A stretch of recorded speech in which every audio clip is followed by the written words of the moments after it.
एक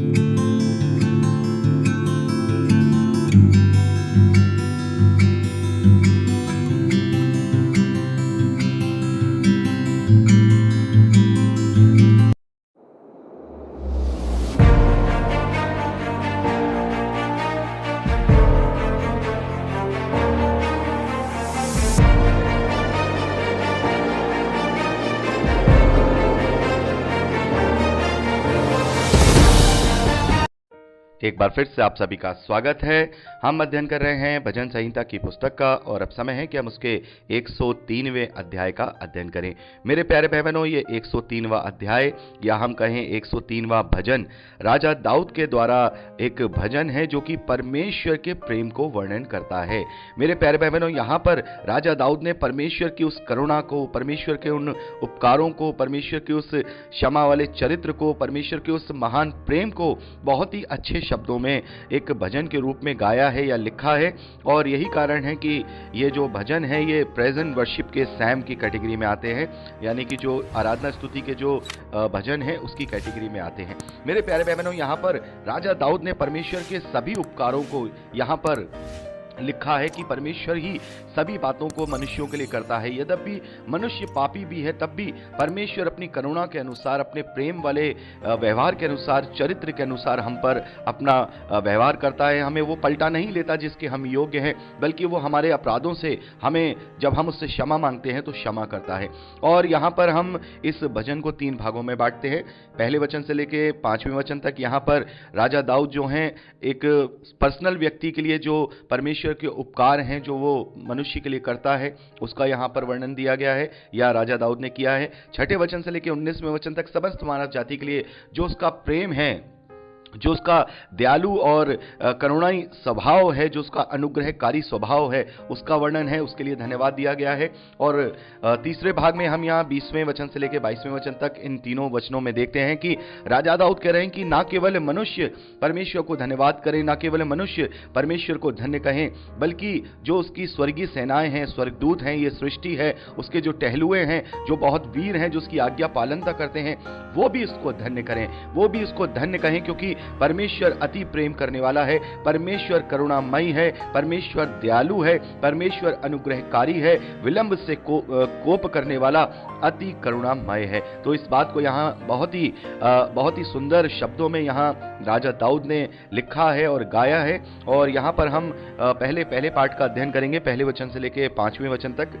यहाँ पर राजा दाऊद कहते हैं, हे मेरे मन यहोवा को धन्य कहे और जो कुछ मुझ में है वह उसके पवित्र नाम को धन्य कहे। यहां पर राजा दाऊद कह रहे हैं कि हे मेरे हृदय, हे मेरे मन की सच्चाई, हे मेरे मन की गहराई, परमेश्वर यहोवा को धन्यवाद कहे। और जो कुछ मुझ में है, जो कुछ मुझ में है, जो मैं मेरे अंदर समाया हुआ है, वो सब उसके पवित्र नाम को धन्यवाद कहे। तो मेरे प्यारे भाई बहनों, यहाँ पे राजा दाऊद कह रहे हैं कि हे मेरे मन तू धन्यवाद कर। मेरे प्यारे भाई बहनों, हम अपने मुंह से कई बार परमेश्वर को धन्यवाद करते हैं कि धन्यवाद हो परमेश्वर, धन्यवाद हो परमेश्वर, लेकिन हमारे मन में बहुत सारी बातें चलती रहती हैं। हमारे मन में परमेश्वर से बहुत सारी इच्छाएं, बहुत सारी हमारी मनोकामनाएं हैं जो पूरी नहीं हुई होती हैं, वो मन में चलती रहती हैं। तो कहीं ना कहीं वो जो धन्यवाद होता है वो हमारे हृदय का नहीं बल्कि हमारे शब्दों का ही होता है।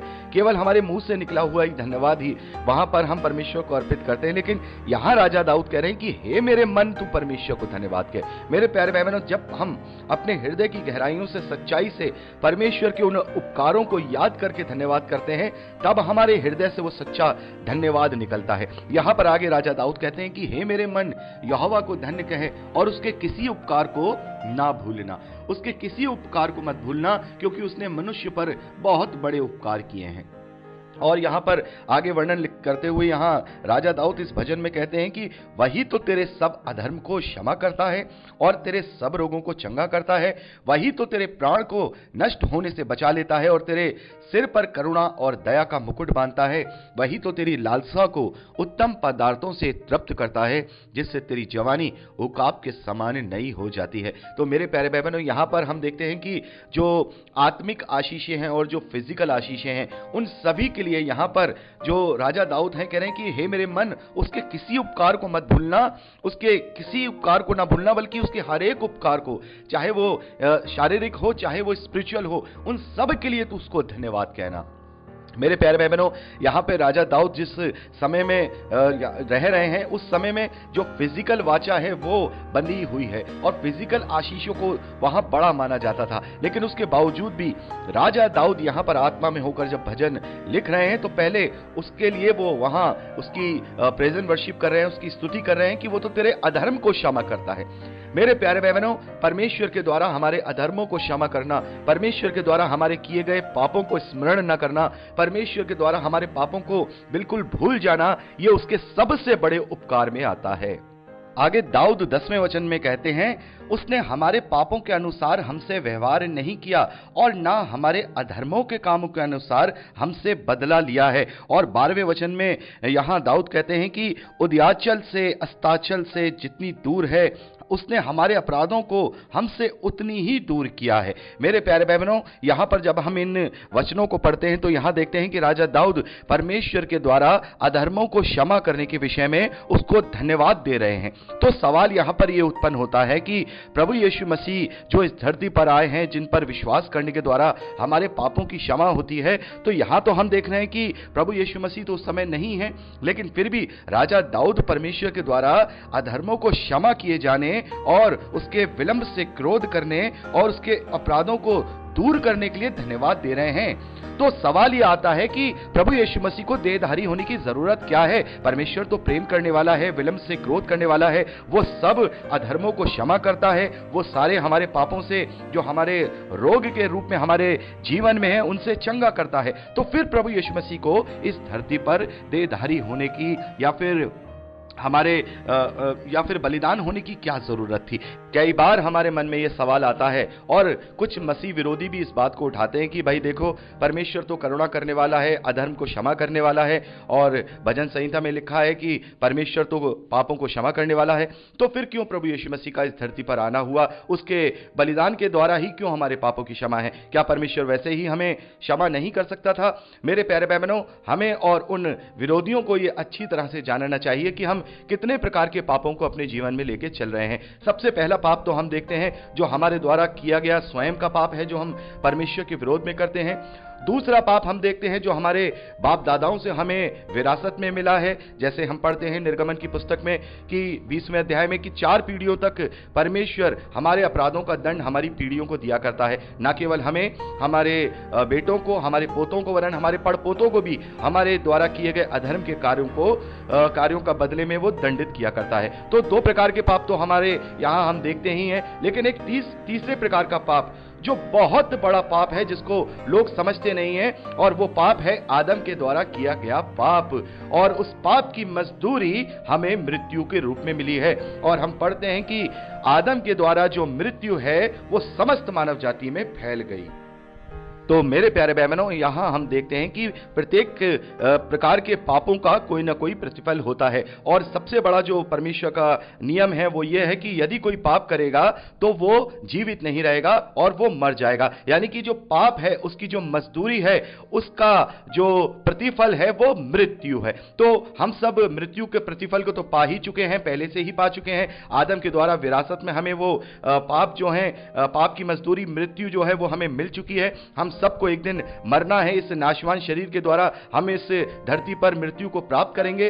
तो अब जो हमारे बाप दादाओं के द्वारा किए गए पाप हैं उसका दंड क्या होगा? क्या हमें बार बार मृत्यु दी जाएगी कि बाप दादाओं के बदले में भी मृत्यु दी जाएगी? क्योंकि पाप की मजदूरी तो मृत्यु है और जो हम पाप कर रहे हैं उसकी भी मजदूरी मृत्यु होनी चाहिए। तो क्या बार बार वो हमें मृत्यु दी जाएगी? मेरे प्यारे भाई बहनों, नहीं। हम पुराने नियम में पढ़ते हैं कि जो अधर्म के कार्य किया करता था, जो परमेश्वर के विरोध में पाप किया करता था, परमेश्वर उसे इस धरती पर छोड़ दिया करता था और वो उसे दंड दिया करता था। इसके लिए हम इजरायलियों का उदाहरण देख सकते हैं। जब तक वो परमेश्वर के साथ चलते थे और परमेश्वर से प्रार्थना करते थे, जब तक परमेश्वर उन्हें इस धरती पर उनके जीवन को सहज बनाता था, आसान बनाता था, तमाम जो धरती की आशीषें हैं उन्हें आशीषित करता था। लेकिन जब वो परमेश्वर को छोड़ देते थे तब परमेश्वर उनके किए गए पापों से उन्हें इस धरती में दंड देता था और दंड के रूप में हम ये भी देखते हैं कि परमेश्वर ने इस्राएलियों को कई बार मृत्यु दंड भी दिया है, यानी कि जो समय से पहले मृत्यु दंड, जो आदम से मिला है मृत्यु दंड, वो तो मृत्यु अपनी समय पे आएगा ही, लेकिन पाप करने के द्वारा या हमारे बाप दादाओं के द्वारा दिए मिले हुए पापों के द्वारा हमारा जीवन कठिनाइयों से भरता है और हमारे जीवन में मृत्यु, रोग, ये सब बहुत जल्दी आते हैं और अपने जीवन को हम जी नहीं पाते हैं। तो यहां जो राजा दाऊद प्रार्थना कर रहे हैं, ये उन अधर्मों के लिए क्षमा के लिए प्रार्थना कर रहे हैं, धन्यवाद कर रहे हैं कि प्रभु हमने जो अपराध किए थे उसका दंड तूने हमें इस धरती पर नहीं दिया, लेकिन मेरे प्यारे भाई बहनों, आदम के द्वारा हमें जो पाप के मजदूरी में मृत्यु मिली है उसका क्या होगा, वो कैसे क्षमा होगा, वो कैसे क्षमा होगा, क्योंकि अब तो मृत्यु आ गई है। परमेश्वर ने कहा है तो वो पूरा होगा। परमेश्वर ने कहा आदम तूने अब ये पाप किया है तो अवश्य तू मर जाएगा, मैंने तुझसे कहा था इस वृक्ष के पेड़, इस वृक्ष के फल को ना खाना, तू अवश्य ही मर जाएगा। तो वो तो होना ही है, वो तो होना ही है। उस पाप से छुटकारा हमारा कभी भी नहीं हो सकता था, भले ही हम प्रार्थना करते रहे। अभी हम परमेश्वर से प्रार्थना करें कि हे परमेश्वर हमें तू क्षमा कर। हम मान लीजिए मैंने प्रभु को ग्रहण नहीं किया है और या मैं प्रभु को नहीं जानता हूं, परमेश्वर यहोवा को जानता हूं और परमेश्वर यहोवा से कहता हूं कि हे परमेश्वर यहोवा मेरे अपराधों को क्षमा कर। निसंदेह वो हमारे अपराधों को क्षमा करेगा। उसका दंड जो इस धरती पर हमें मिलने वाला था, परमेश्वर उस दंड से हमें दंडित नहीं करेगा, लेकिन जो हमें मृत्यु का दंड मिला हुआ है आदम के द्वारा, उसका क्या, उसका क्या। तो मेरे प्यारे भाई बहनों, उस मृत्यु से बचाने, उस आदम के द्वारा जो मृत्यु समस्त मानव जाति में फैली, उस मृत्यु का डंक कुचलने और बाप दादाओं के द्वारा किए गए पापों के दंड को कुचलने, हमारे द्वारा किए गए पापों के बदले में जो हमें दंड मिलना है उसके विरोध में, उसको कुचलने प्रभु यीशु मसीह धरती पर देहधारी हुए हैं। मेरे प्यारे भाई बहनों, रोमियो की पत्री में हम साफ तौर पे पढ़ते हैं कि पहला आदम यानी कि जो प्रथम मनुष्य आदम है, उसके द्वारा समस्त मानव जाति में मृत्यु फैल गई और दूसरा आदम जो प्रभु यीशु मसीह है, उसके द्वारा समस्त मानव जाति में अनंत जीवन दिया गया है। तो मेरे प्यारे भाई बहनों, प्रभु यीशु मसीह के द्वारा हमारे सब प्रकार के पापों से हमें क्षमा मिलती है। और यहां पर हम जो पढ़ रहे हैं ना 12वें वचन में, उदयाचल से अस्ताचल से जितनी दूर होता है उतनी अपराधों को तूने हमसे दूर कर दिया है। लेकिन हम इब्रानियों के पत्री 8वें अध्याय में पढ़ते हैं 8वें वचन से लेकर 12वें वचन तक कि अब परमेश्वर एक नई वाचा अपने पुत्र के द्वारा समस्त मानव जाति को देगा कि वो अब हमारे पापों को स्मरण ही नहीं करेगा, याद ही नहीं करेगा, दूर तो छोड़िए, वो स्मरण ही नहीं करेगा, किसी भी प्रकार के पाप को वो अब हमें स्मरण नहीं करेगा। और यही कारण है प्रभु यीशु मसीह पर विश्वास करने के द्वारा हमें अनंत जीवन मिलता है, पापों से छुटकारा मिलता है, खुद के पाप, बाप दादाओं के पाप, और सबसे बड़ी बात पाप की मजदूरी के रूप में जो मृत्यु मिली है उससे हमें छुटकारा मिलता है। तो मेरे प्यारे भाई बहनों, यहां पर जो राजा दाऊद हैं वो धरती पर दिए जाने वाले दंड के विषय में यहां जो अपराध हैं उनकी क्षमा के लिए यहां धन्यवादित हैं। और कितने धन्यवादित हैं, आपने यहां इससे पूरा पढ़ा ही होगा, आप इसे पूरा पढ़ सकते हैं। मेन जो वचन थे मैंने यहां पर पढ़ लिए हैं कि परमेश्वर विलंब से क्रोध करने वाला है, परमेश्वर क्षमा करने वाला है, हमारे सब रोगों को चंगा करता है, हमारे सब अधर्मों को क्षमा करता है। कितना धन्यवादित है यहां पर दाऊद, कितना यहां पर मन से परमेश्वर को धन्यवाद दे रहे हैं। तो यहां मसीह विश्वासियों को धन्यवादी कैसी होनी चाहिए। मसीह विश्वासी तो आज इस भेद को जानते हैं कि अब हम पर मृत्यु का डंक नहीं प्रभावी है, अब हम जयवंत हैं। जैसे प्रभु यीशु मसीह जयवंत हुआ, वैसे ही हम उस पर विश्वास करने के द्वारा मृत्यु पर जयवंत हैं, अपने तमाम पापों पर भी जयवंत हैं और मृत्यु जो हमें पाप की मजदूरी में मिला उस पर भी जयवंत है।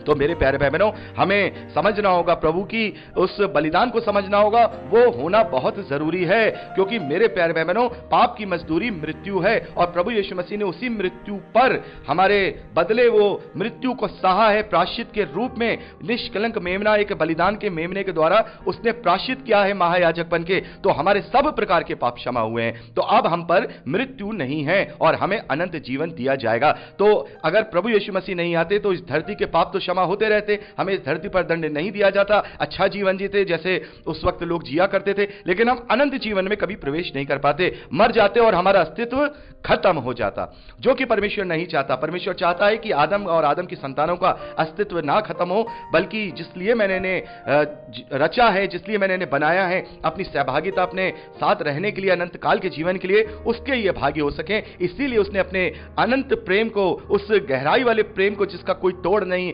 अपने इकलौते पुत्र को दे दिया कि जो कोई इस पर विश्वास करे वो नाश ना हो परंतु अनंत जीवन पाए। तो मेरे प्यारे बहनों, यहां परमेश्वर के प्रेम का गुणवाद किया जा रहा है, उसकी महिमा की जा रही है दाऊद के लिए, उस प्रेम के लिए, उस करुणा के लिए जो केवल इस धरती मात्र तक ही सीमित था, लेकिन अब हमें वो अनंत जीवन दिया गया है। अब हमारे पास एक ऐसा प्रमाण है, उस प्रेम का प्रमाण सिद्धता के साथ कि उसने हमारे साथ इतना, हमारे लिए इतना जो है दुख उठाया, इतनी पीड़ा को उठाया, हमसे इतना प्रेम किया कि जब हम पापी ही थे वो हमारे लिए क्रूस पर चढ़ गया। परमेश्वर ने अपने अद्भुत प्रेम को इस रीति से प्रकट किया है। तो हम दाऊद से भी ज्यादा धन्यवादित हों, मन से गहराई से हम धन्यवादित हों। धरती के दुख सुख तकलीफों के बजाय हम अनंत जीवन के लिए धन्यवादित हों, क्योंकि रोग आएगा, रोग जाएगा, लेकिन मृत्यु जरूर हमें अपना काल बनाएगी। तो रोग आए ना आए, रोग जाए ना जाए, इससे कोई फर्क नहीं पड़ता। विपत्ति आए ना आए, विपत्ति है तो जाए ना जाए, इससे कोई फर्क नहीं पड़ता, क्योंकि 70-80 साल का जीवन तो चला जाएगा।